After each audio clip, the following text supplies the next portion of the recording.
বিসমিল্লাহির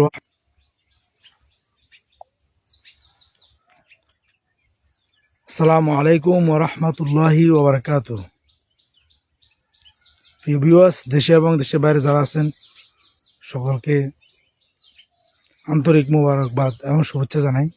তো আজকের এই সুন্দর প্রকৃতির মাঝে একটা বার্তা দিতে চাচ্ছি, সেটি হচ্ছে আল্লাহ সুবহানাহু ওয়া তাআলা কোরআন পাকে বলেছেন, যে কোরআন মাজিদে বলেছেন, ওয়ালা তাহিনু ওয়ালা তাহজানু ওয়া আনতুমুল আ'লাউনা ইন কুনতুম মুমিনিন।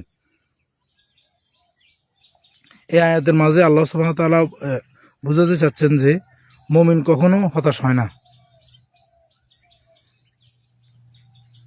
কোরআন মাজিদের যত আয়াত আছে, কোথাও আল্লাহ তার বান্দাদেরকে কখনো হতাশা করেন নাই, কিন্তু বরং চেষ্টা উৎসাহিত করেছেন।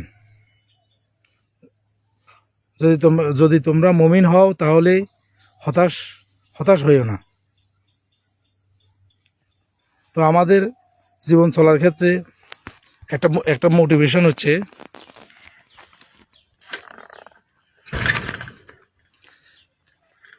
আমাদের জীবন চলার ক্ষেত্রে একটা মোটিভেশন হচ্ছে এটাই, যে আমাদের আত্মীয় স্বজন কেউ নাই আমাদের সাহায্য করার জন্য। আমাদের আত্মীয় স্বজন, পাড়া প্রতিবেশী, বন্ধু বান্ধব কেউ নাই, ঠিক আছে। ইভেন আমাদের ঘর বাড়ি কিছুই নাই। তারপরে আমরা যদি আল্লাহ সুবহানাহু ওয়া তাআলার উপরে ভরসা করি, আল্লাহ সুবহানাহু ওয়া তাআলা একজন বান্দা থেকে যদি তার পরীক্ষামূলক যদি সব কিছু যদি কেড়ে নেয়, একজন মুমিন বান্দার যদি পরীক্ষামূলক হিসাবে তার থেকে যদি সব কিছু কেড়ে নেয়, তার যদি কিছুই যদি না থাকে, তাহলে আল্লাহ সুবহানাহু ওয়া তাআলা, মানুষ যদি আল্লাহ সুবহানাহু ওয়া তাআলার প্রতি বিশ্বাস স্থাপন করে আর ওই হিসাবে যদি সঠিক পরিকল্পনা নেয় আর আল্লাহর উপর বিশ্বাস করে যদি নিজের ঈমান আমল আখলাক ঠিক করে, আল্লাহ সুবহানাহু ওয়া তাআলা আবার সব কিছু তাকে দিয়ে দিতে পারে। ধন সম্পদ সম্মান কোনো কিছু আল্লাহ সুবহানাহু ওয়া তাআলা কমতি রাখবে না, বরং চেষ্টা আগে যেটা সে পেয়েছে তার চাইতে আরও দ্বিগুণ বেশি দিবে।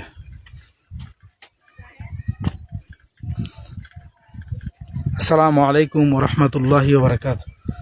যে কথাগুলো বলছি এটা যেন আমি সহ যেন আল্লাহর প্রতি যেন ওরকম দৃঢ় বিশ্বাস থাকে, ওই বিশ্বাস নিয়ে যেন আমরা আমাদের মৃত্যু পর্যন্ত যেন চলতে পারি। আসসালামু আলাইকুম।